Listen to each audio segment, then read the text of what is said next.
Paradigms at paradigms.life, the radio show and podcast that brings you inspiring people with visions of a viable future for life on Earth that includes humans.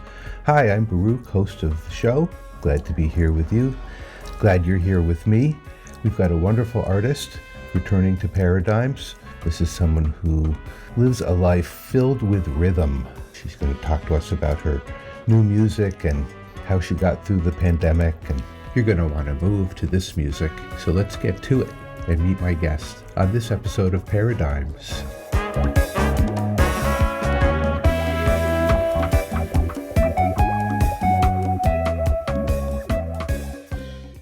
Dawn Drake, welcome back to Paradigms. Thank you. Thank you so much. Thanks for having me back. It's great to be here and to see you again after all of these last 3 years of the pandemic. So yeah, it's been a trip. It has been a trip. It really has, and continues to be. But yeah, I'm really glad to talk with you again. And I know you have some new music that you've been putting out. Mostly, before we get into the music, I just want to ask you, how have you been doing and how have the last few years treated you? And the thing I'm most curious about for myself and others is, what have we learned? Well, I have to say it's been, looking back, the last few years are kind of like a big blur now. But that being said, I worked a lot during the pandemic.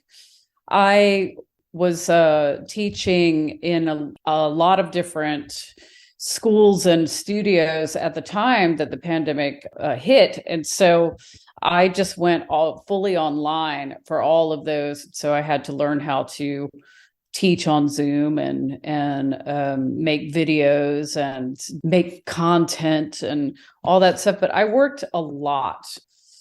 For me, it was, being here in New York as sort of the ground zero of the pandemic, it was really very traumatic and anxiety inducing. And we didn't know what was going on, and we were stuck in our apartments. And so there was all of that. But I feel like the pandemic has sort of been it created these cycles, seasons.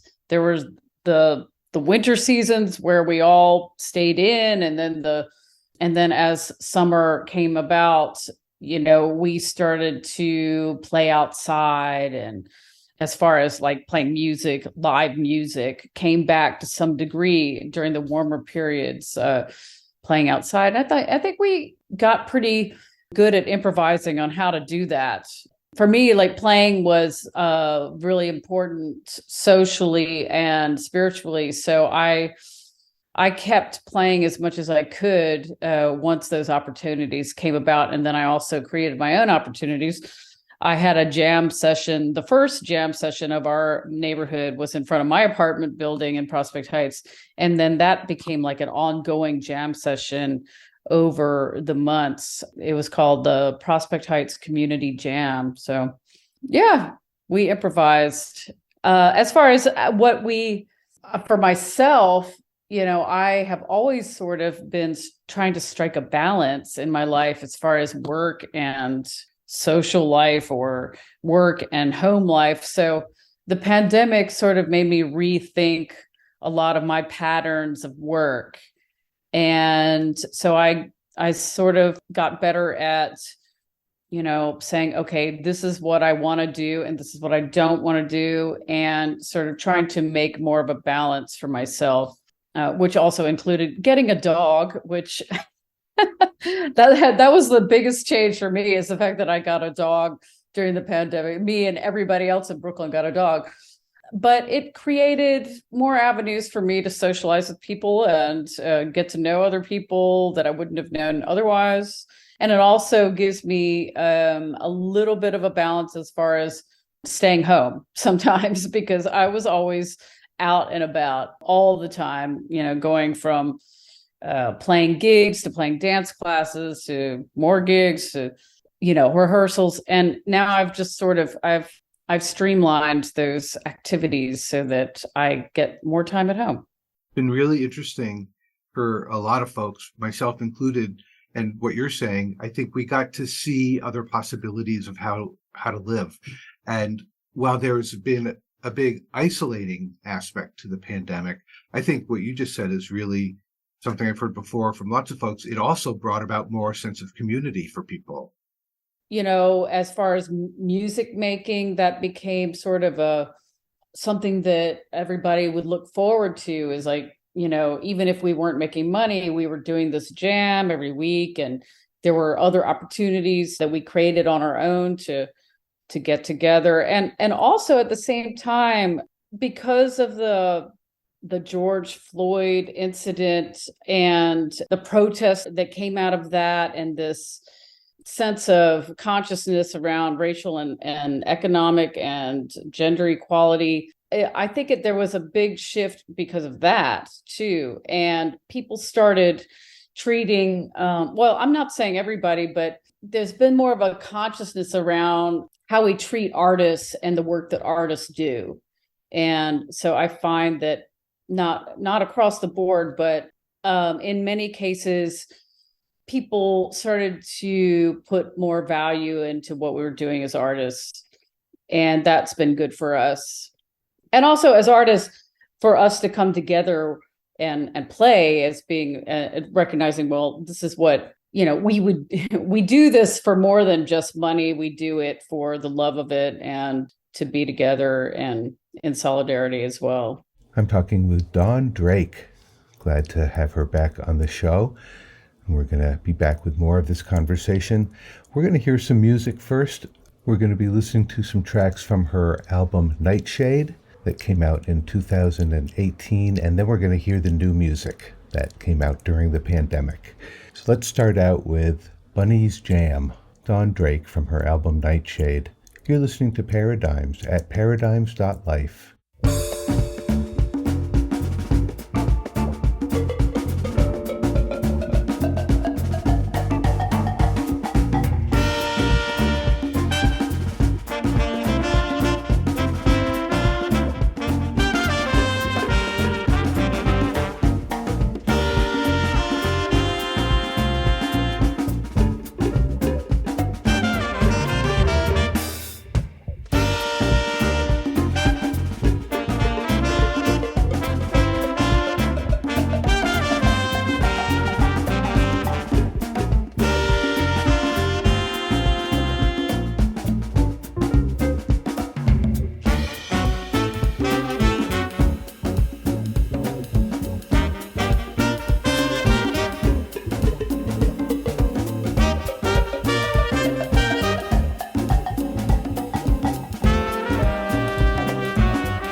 That's Bunny's Jam from the album Nightshade, Dawn Drake and her band Zapote. Now let's get back to my conversation with Dawn Drake. It seems like people realize in a new way how important the arts are for not just entertainment, but survival, soul survival, emotional survival, music, especially because it's something you can just do. You don't have to necessarily go somewhere. You can, put something on to play. I think through the pandemic, what I've heard from people is that saved them, and for musicians, I heard people had more time to write and practice and, as you said, be at home and not be on the road so much and actually sink into their lives a little more, which of course informs the art. It's been interesting. Yeah, definitely. People did so many different things as far as at home concerts. I have to say, I did that at the beginning. I did a lot of at home concerts, but after all of the Zoom work and the video work that I did, at some point I took a step back from that stuff and realized that I wanted to spend more of my time analog in analog time. And also, as much as I think that social media is great for communication and everything, I think people got sort of, inundated with social media. And I think people, of all ages have sort of also become more conscious about how they use social media and what's more important to them, like being on their phone or being in real time with a person or with your friends or, out and about with your dog, or making music in a room together is much different than making music by yourself. So I stick by that. I stick by live music. I think even all the positives that came out of the pandemic, I still think that live music is sort of an endangered art form. So I'm still hoping that even with the advent of looping and AI and DJs kind of taking over, and I love my DJs. I have so many friends who are DJs, but I still want to keep the art of live music and the bands playing out live. I want to keep that going and strong. Reality is analog. Yes. The other thing I think that's so important, I think what you're saying this is big changes allow us to shift our perspectives. They make us shift our perspectives. And so this gave everyone a different angle from which to view our own lives, the big picture. And I keep dwelling on that on the show because I see what's happening with humanity, and we are really up against ourselves right now, as we have been many times. Maybe we always are, but we're continuing to replicate certain patterns of destruction and violence, et cetera, that we know don't further our potential. They don't make us better people. It doesn't make our societies healthier. And so now people get, oh, I know what it's like to look at it from a different angle. I'm hoping people will look at so many things from a different angle so that we can make some shifts. I think that is a battle. And I think that economically speaking, there's still a lot of push for people to go back to quote unquote normal. And I think this is going to be a push pull for a while. Like, what are people willing to do? What's going to work? As far as, for example, I was just having this conversation yesterday. I work at John Jay College of Criminal Justice, and I teach in the music and art department. And we are just now seeing the worst effects of the pandemic in the schools, in the public college system, and the New York City university system. We're seeing it now because enrollment is way down for in-person classes. And this is going to be a trend. And we have to, be more flexible as far as how these classes are conducted, I think. And I'm not advocating to go all online or anything like that. But it is clear that the online learning has worked for a lot of people. And as much as the college is pushing to go all completely in person, it's going to be really difficult to get students back to wanting to be all in person all the time. And whole departments are getting cut, and it's the arts departments that are having these issues. And so I don't know what's going to happen, but I think that, we have to grapple with these changes. We're going to be feeling the domino effects of the pandemic for a while, I think. We'll be back with more of my conversation with Dawn Drake, but we're going to hear another track from her album Nightshade. I really love this one. It's called Olla de Zaria.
Olla de Zaria. That's Dawn Drake and Zapote from the album Nightshade. Isn't that great? All right, here's the next part of my conversation with Dawn Drake. You released 3 songs in the last couple of years. Yeah. And you had an album right before that. And there are some references to pandemic in the songs, but that's not the whole focus by any means. But let's talk about them. Let's start with Forever Summer, because it came out in 21. We're still in pandemic, but things seem to be moving in a direction. And Forever Summer in that context seems like an interesting idea. I wrote that song before the pandemic, so I'll be blunt about that. That was a song that I wrote, and it's just a fun song. It's just about like having fun. It's a Cuban inspired daydream of what if there was a forever summer.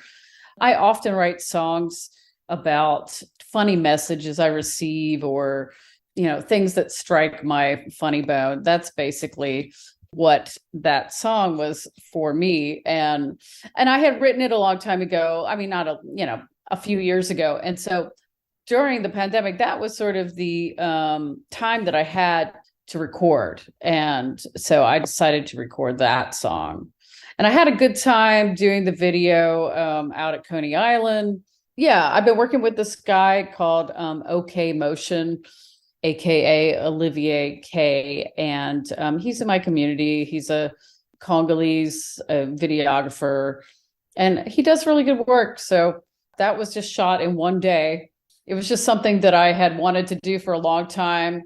Just have a beach video with Cuban timba dancing, salsa de rueda, some of the dancing that I had on there.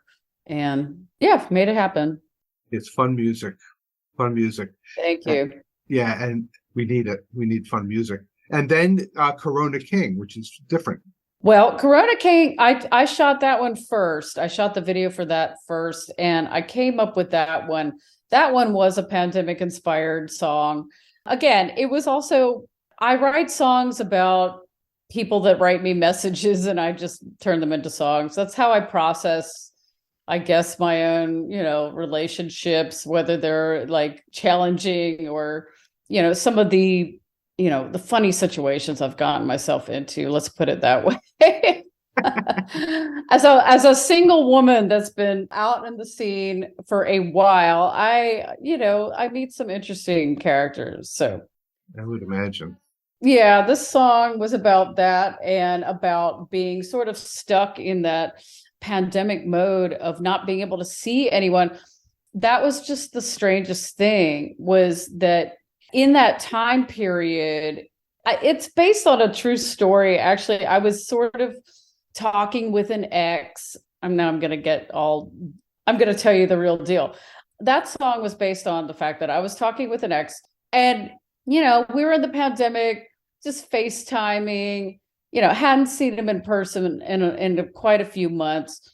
And then he's like, hey, let's hang out. Let's go to the park. Let's go running. Because that's all we were doing at that time, was going to the park. That's all you could do, is these activities outside. So I was like, wow, this guy wants to hang out. Like, that's crazy. Like, this has been a long time.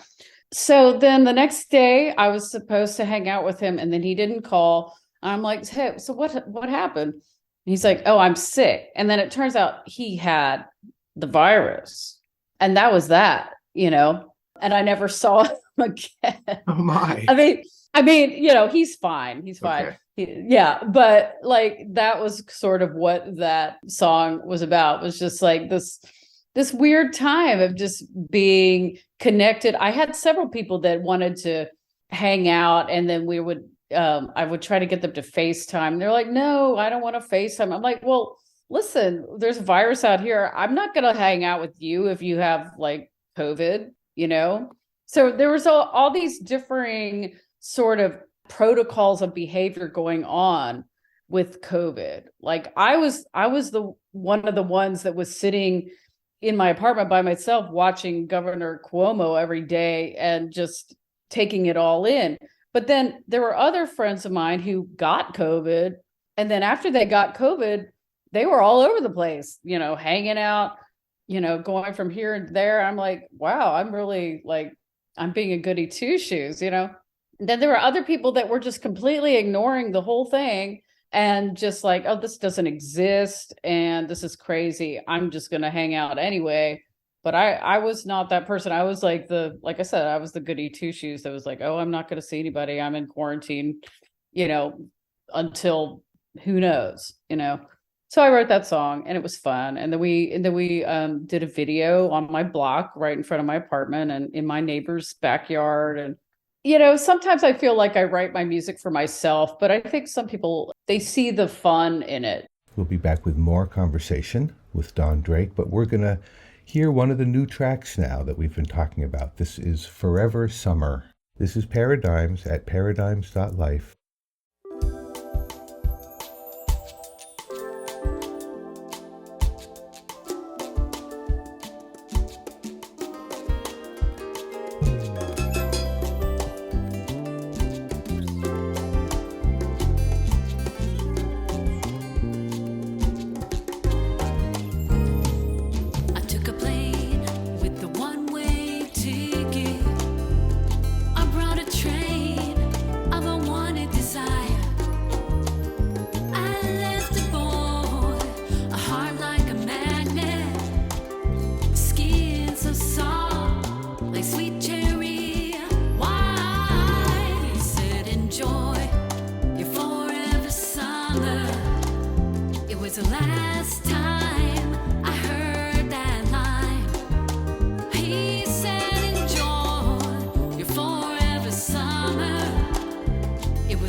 it hot. I said I like it like that. I said I like it hot. I said I like it like that. God damn, I said I like it hot. I said I like it like that. God damn, I said I like it hot. I said I like it like that. God damn, I said I like it hot. I said I like it like that. God damn, I said I like it hot. I said I like it like that. God damn, I said I like it hot. I said I like it like that. God damn, I said I like it hot. I said I like it like that. God damn, I said I like it hot. I said I like it like that. God damn, I said I like it hot. I said I like it like that. God damn, I said I like it hot. I said I like it like that. I said I like it hot. I said I like it like that. I said, damn, did he just say? I said, damn, did he just say? What did he just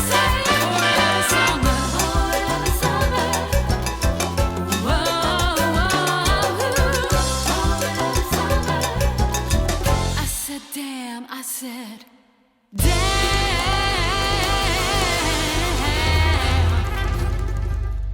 What did you say?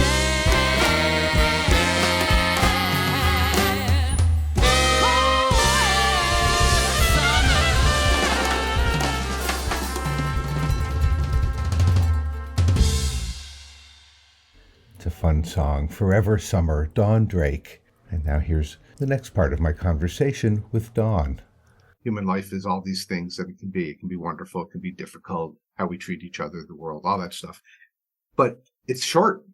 And seems to me it makes sense to enjoy at least some of it. Right. Yeah. I mean, music has always been for me just my way of processing whatever goes on and making, lemonade, basically.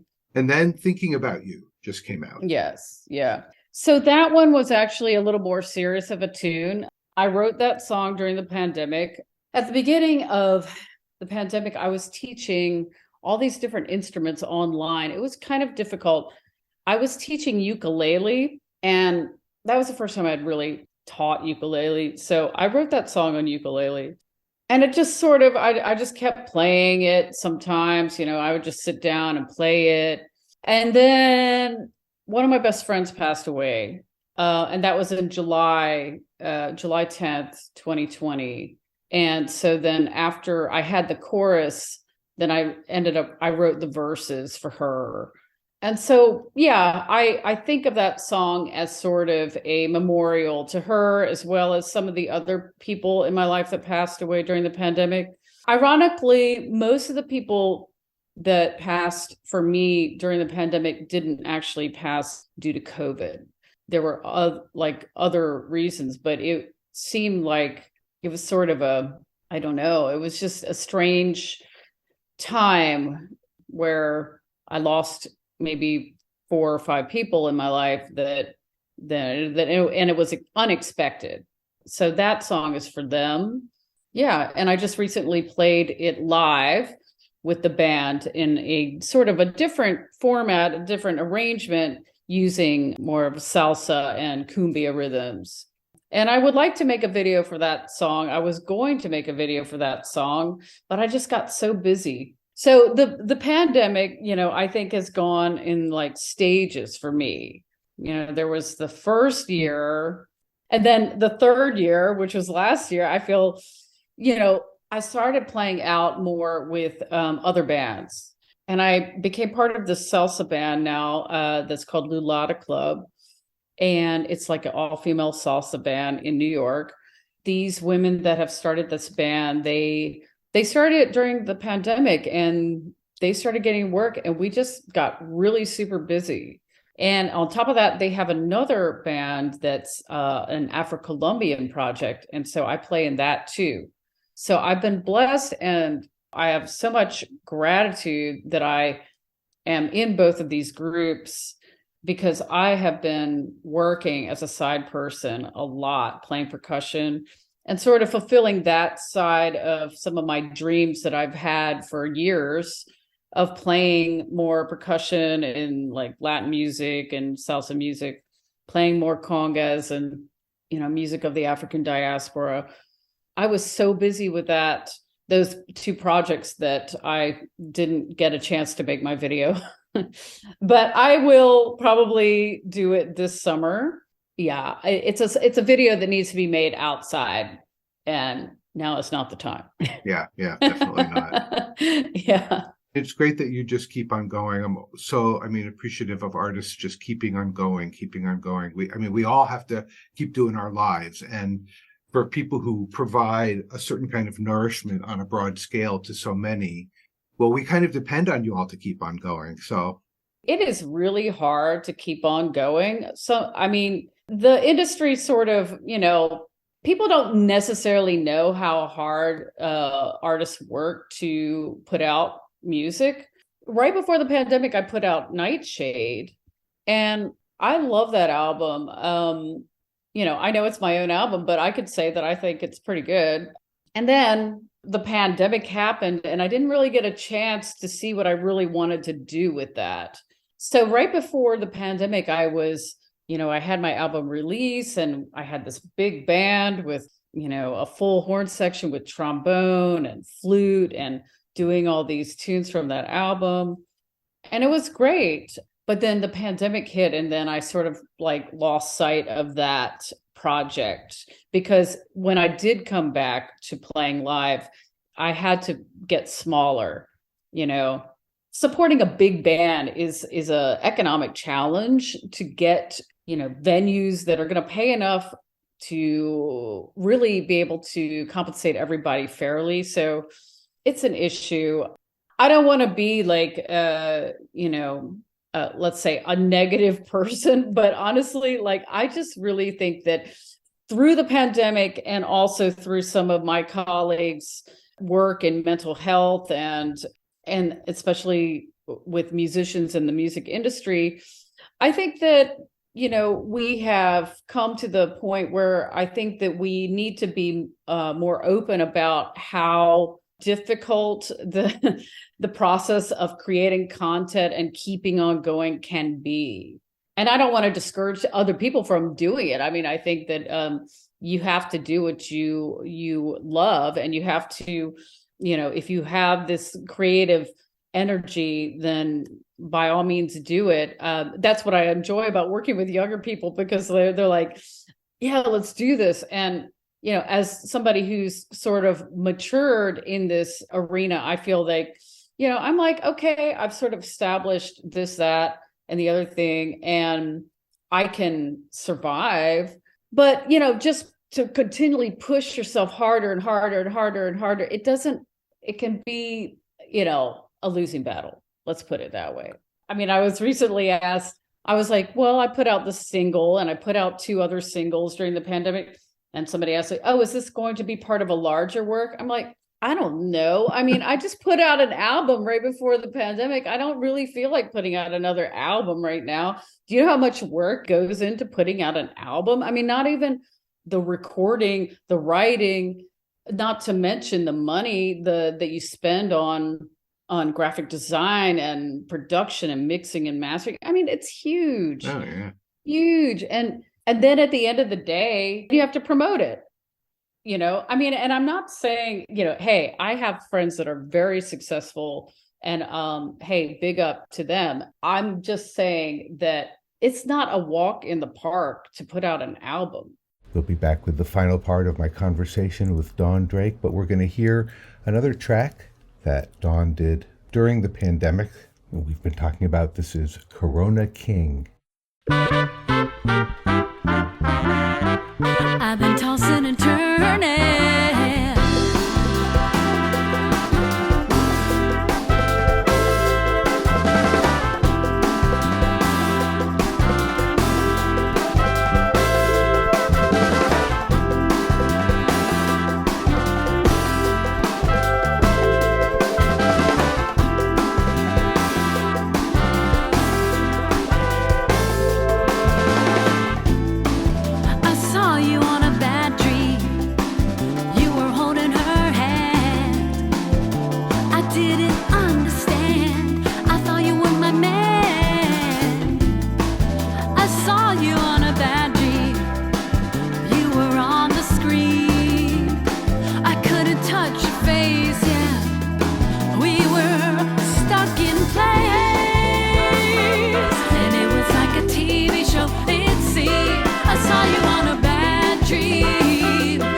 King, definitely a pandemic song. Dawn Drake. And now here's the final part of my conversation with Dawn. Music gets treated like a commodity sometimes, and it isn't. Art shouldn't be commodified, you know. But that being said, here's a question I've never asked anyone, never occurred to me to ask before. Okay, Forever Summer. How many person hours from concept to release, ballpark, for you? One song. I don't even know. I mean, to be honest, I don't even know, because I can't even count the hours that I put into that. I mean, I'm sorry to be vague, but I could say that, the hard thing about that is that, I did it all. And then at the final stages, I didn't like the product. So then I had to go back. And after I'd already had it mastered and mixed, and I realized that it wasn't sounding the way I wanted it to. And so then I had to go back, edit it, and then get somebody else to mix it. And I'm not, and it really, I mean, it's not like really anything personal, but it's like I got somebody else to mix it and master it. So this song took a long time to come out. This took me months. It took me about, it took me nine months to put it out. I'm not giving you hours, because also, the process was I went into the studio with drums, bass, keyboard, and horns. And that's only like a couple hours. But, you're not even talking about the time that it took me to write the song and all the, we call the horn arrangements. I wrote all the horn arrangements for 3 horns, and they're not perfect. I mean, that's the other thing, is like you do this and then you let somebody listen and they're like, oh, well, this should be, in a different octave. I'm like, oh, well, too bad. It is what it is. So yeah, after arranging it, performing it out for about a year, then I go into the studio. And then it took another year to get it sort of how I wanted it to sound. So I don't know if that answers your questions. The other thing is that I overdubbed after the studio session, where we got together and put down the bare bones of the rhythm section. Then I went and I overdubbed a lot of the other stuff onto it, the percussion and the synthesizers. And so I did that myself. And then I had a friend come in and overdub trace guitar. And so, yeah, it took a long time. A lot goes into making this music. Yeah. It's good for people to know. It's part of appreciating it. Yeah. And at the end of the day, I mean, honestly, I have just now been able to watch the video and be like, oh, this is fun, because after listening and going through it and with a fine-tooth comb over and over and over, I don't want to hear it again, ever, But, that's just me. Like, I don't know. I mean, some people, they might have a different experience. Maybe they like, some people, they love recording. To me, I love playing live. Recording, I'm happy with the final product usually, but the process is a little more difficult for me, I have to say. And those 2 songs, Corona King and Forever Summer, were self-produced. I didn't have any help producing that. It was just the band recording and then me overdubbing everything and then getting somebody to mix it and master it. So the self-production aspect for me is much harder than, say, Thinking About You, which was more fun for me because I got the aid of my friend Noah Dryblatt to produce it for me. So we would go into the studio and try to figure things out together. And that was, like I said, more fun for me. So it's a different sound. I mean, I hear a live album coming. Oh, yeah? Yeah. If your passion is playing live. Oh, yeah. I mean, that's the thing. The band, I feel like my band is much more of a live band project. And I mean, as much as I am appreciative of the recordings that I've made, I definitely feel that the live version has been more fulfilling for me. The challenge of a live recording is, of course, like the editing and and getting a live product that can be mixed, properly. But yeah, that sounds like a great idea. I just have to figure out the venue and, all that jazz. Right. Sounds good. I'll look forward to it. Gosh, Dawn, I'm really just glad you're out there still doing what you're doing and being one of the creative humans. Like I said, I'm so appreciative that I've been able to, be a side person as well through all this. And so I think, being a side person is like the yin and the yang of being a leader. And it makes me a better leader to be a side person. It makes me a better side person to be a leader. And so these two things go together. All inspiration for whoever's listening to see that in themselves. I hope so. There's a couple things coming up for my band that we are opening Women's History Month, or Herstory Month, in New York City at New Blue. That's Wednesday, March 1st. And that will be a double bill with La Manga, which is the Afro-Colombian band that I spoke to you about before. So it'll be La Manga and Sapote, two female-led bands that are named after tropical fruits. And that's at New Blue, Wednesday, March 1st, 7 to 10 p.m. And that's at 151 Avenue C in Manhattan. And also, you can always find my music for download on my website, which is dawndrake.com. And then I also have the Instagram handle Sapote NYC. That's for the band Sapote. And my own personal handle, which is also for YouTube and Facebook, which is The Dawn Drake. So thank you for that. Oh, yes. Very cool. People will check all that out. And you have some great videos. So I love that. That's a big part of what you're doing. So, well, for years I didn't put out any videos, so I'm trying to catch up, Right on. Well, thank you so much and have an awesome time with what you're doing, and can't wait to hear what comes next. Thank you so much for having me. I really appreciate it. Dawn Drake, thank you so much for coming back on the show and talking about your experiences, sharing the music. Dawn is a performer. Check her out if you're in New York for that show coming up March 1st at New Blue in New York City. You can find out more about Dawn and her performances by going to her website, dawndrake.com. Check her out on YouTube and Instagram at The Dawn Drake.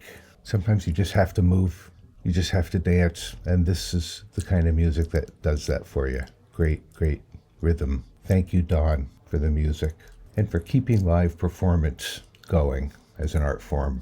If you enjoy this episode of Paradigms, I hope you'll check out our website, paradigms.life, where you'll find 14 years worth of episodes to listen to. Paradigms has a Patreon campaign, patreon.com/paradigms. I hope you'll check that out too, because that helps keep Paradigms going. We really appreciate our Patreon supporters. I think instead of having a word for the week this week, we're just going to go with move your body. Listen to music that inspires you to move your body and feel the aliveness of your own being. Maybe the word for the week is aliveness. All right, I am going to leave you with another track from Dawn Drake. This is a song Dawn talked about, Thinking About You. I hope you enjoy it. Baruch signing off for this episode of Paradigms. We'll be back next time with more inspiring people. Until then, move your body, feel your aliveness, and be well.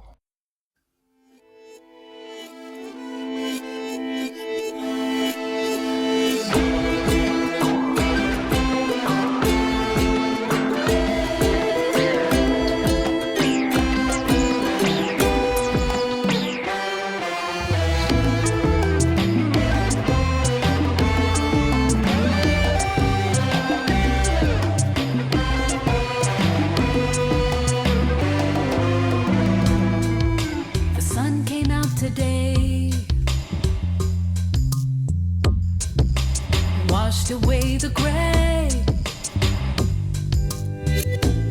It's been a year since you left today. I keep thinking you come back to stay. I didn't call 'cause you told me no. I let go.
been listening to Paradigms at paradigms.life.